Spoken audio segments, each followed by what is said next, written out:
Good afternoon. I am Ms. Kern, and this is Mr. Hearn. I can't see you. Hold on. Let me fix it. Thank you. Okay. Okay, and we will be talking about student B in today's interview. So, Mr. Hearn, what classes do you teach? So this year I teach world history, intro to psychology, advanced placement psychology, and abnormal psychology. And what class did you have student B in? I had student B in world history. And how did she do overall in the class? Overall, she did quite well. She received a B for the year, but there were some road bumps or roadblocks and speed bumps along the way, and she was able to do better at some things from the beginning of the year till the end, but there are still some things that she can continue to work on and develop as an academic student. Okay, so what things do you think she could do better in, like the DBQs? I meant as far as like some of the things that she works on, like her organization Gotcha. skills she struggles with. So when it came for preparing for tests or preparing for DBQs, she would struggle because she didn't have all of her assignments or all of her review sheets together. So she was only studying what she had. So she would lose some of her work, and she would not have some of the work that she had completed. Because she would lose track of time and maybe not turn those assignments in. So when it came to prepare for any assessments, she wasn't as prepared as she could be. Okay, so I noticed that she had a good chunk of absences last year. Could that be part of the reason? That's definitely a problem with most students that are absent. They can make up work, but they don't always get the completion of the assignment or the total understanding. Because they missed that day of instruction. Because you can read an assignment and complete it, but the instruction is also very important and crucial for her to be able to retain the information, and that was something that she struggled with because of all the absences. So do you think that this year's Google Classroom structure could actually benefit her more than last year, since she didn't have access to everything online when she was absent? 100%. I think that the structure is something that she will benefit as well as other students, because that's one of the things that she needed last year was the availability of a Chromebook or digital copies, extra copies prior to work, and the fact that these are now available and it's almost like a standard thing, I believe that she will be able to increase her performance. Right, so now that we're a one-to-one district, it's beneficial for her. Definitely. So what did you do last year to sort of try to support her? One of the Because things she doesn't have the one-on-one aid. Yeah, one of the things that I try to do was make myself more available to her. So times where she could come in after school, times where we could meet maybe via email and discuss things, or one-on-one Google Meets. The availability was huge to her, and to know that she had someone there that she could go to, not only with struggles in my class, but maybe all around, it definitely benefited her to be able to feel more comfortable and I guess less stressed. Right. So being more available was very beneficial to her. I noticed with her, since I'm her field hockey and assistant, your assistant softball coach, that she really likes to build relationships with people and connections and such. So I'm sure that really helped her, knowing that she could count on you and ask you questions like that, and even just like at softball, because I know she asks me at field hockey all the time. So what do you think didn't work for her last year? What did she struggle with?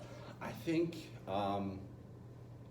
her anxiety was increased when she wasn't familiar with all the students in class, moving from a middle school to a high school, and then other kids from other districts maybe transferring in, and a larger setting, I think also might not have been beneficial to her. Okay. I think she did okay enough, and she should continue to work in a larger setting, because I think that's beneficial to most children all around. But I think for her, she struggled just because of, and a lot of kids get this, a lot of eyes on her. So, you know, she had to either act a certain way or perform a certain way, and more people were seeing that. And I think that allowed her to be a little bit, or have a little bit more anxiety. Okay, In so a you larger feel setting. like the academic foundations, which is basically a resource class for students at Oakcrest, was a good fit for her last year. Absolutely. To be able to have someone more like a one-on-one or an in-class support teacher that can meet with you more often and really focus on your needs was beneficial to her as well as some of the other kids that were in her same situation. Yeah, I agree. So I guess in terms of resource classes, it would be beneficial for her to maybe be in a resource class for something that she's really struggling in consistently. Maybe that would help her instead of having all like the big inclusion classes, maybe just one resource. Yeah, I think academic some of the things that she's struggling the most with should be where she has that Yeah. option. Gotcha. In other circumstances, she may be okay, but I would say in those classes that would cause her the most anxiety, it might be more beneficial. Yeah. Okay, so where does she struggle like socially in class? That's a little difficult because she has a lot of energy, so maybe that's not well received. Like Okay. when students are like, "Hey, have a seat," but she's got a lot of energy, and it's usually positive. She wants to participate. She wants to interact. She wants to work with people, but sometimes it's not received like that. Sometimes it might be a distraction, or sometimes it might be frustrating other students who are trying to concentrate. So I think that might widen the gap with her and her Right. classmates. Especially because it's in her IEP that she can get up Right. and stretch around class. So that I can see how that would be sort of annoying for other students to where like she can get up whenever she wants Right. and other kids have to stay in their seat the whole time. So I guess academically we kind of covered like her strengths and weaknesses. And more of her struggles socially. Personally, I feel like, socially, I agreed with her in our meet that she seems to have a lot more acquaintances rather than like really close friends. Do you think that is sort of like good for her, or do you think that she should try to open up a little bit more to other students? Because she explained that she struggled with that, so I wasn't sure if in your class it shows that she is having a problem socially. I would definitely agree with you that she has more acquaintances than close friends, and I think she would definitely benefit from having some of those closer friends. Yeah.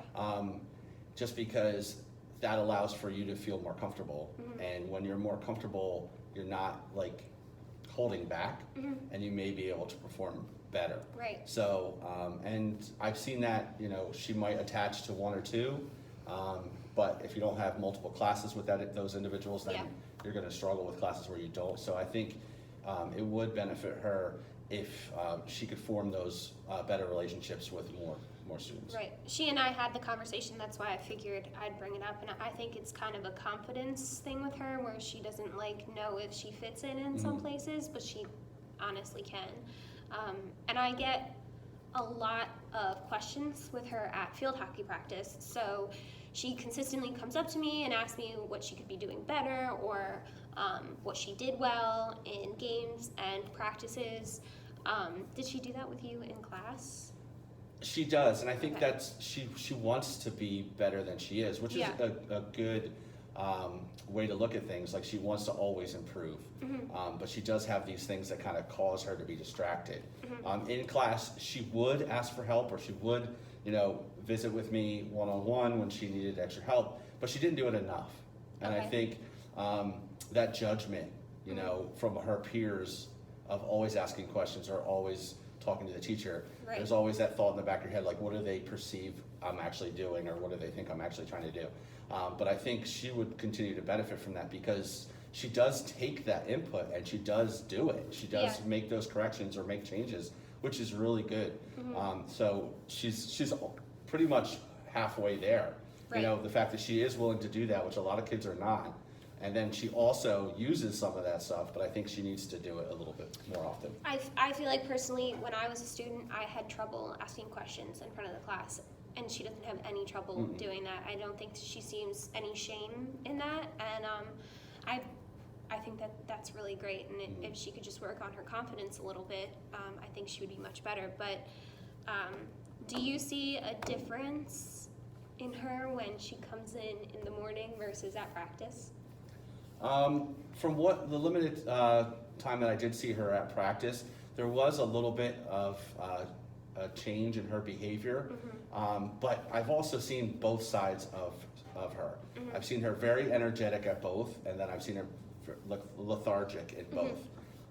So I know that she needs to find like that kind of happy medium where she's got that same positive vibes throughout. Because I think that does affect her performance when she's, you know, kind of like introvert and not really being who she really is most of the time. Because I've seen her, you know, in a lot of different situations where she does have that energy, and I think that benefits her. Do you think that that could be caused by her taking her medication on time, or do you think? Definitely. I think one of the things, and there's a stigma behind taking medication, and kids you know, don't want other students to know they're on it, but it also is prescribed for a purpose, so that they can function more effectively. So I think there are days when you know she takes it, and there are days when you definitely know she doesn't. And she's very open about it Yes. as well. At practice, she was not herself, and she was very vocal about how she forgot to take her medication. With She doesn't hesitate. her She doesn't teammates. hold No, back. which is can be a good thing. It's a great thing. Okay, so I guess from this meeting, do you? My last question is if you think her IEP is beneficial and helpful. I would say covers everything. I would say yes. She definitely benefits from some of those. What do you call it? Recommendations or some of the things that need to be done for her. And I think one thing is the preferential seating. She does kind of enjoy being closer to an adult, and I think that's the one thing that maybe we talked about earlier with her not as being as close with some of her students. She sits right there in my But class. she's comfortable with adults. And I've known her for quite a few years prior to her having her in class, and she's always been very comfortable with adults. Okay. So I think that allows her to do her best, but we also want to see her grow in other areas. But yeah, I definitely think those accommodations are a good thing for her. All right, well, I'm surprised that worked so well. There you go. And Bell ends it. Thank you, Mr. Hearn. You're welcome. Okay.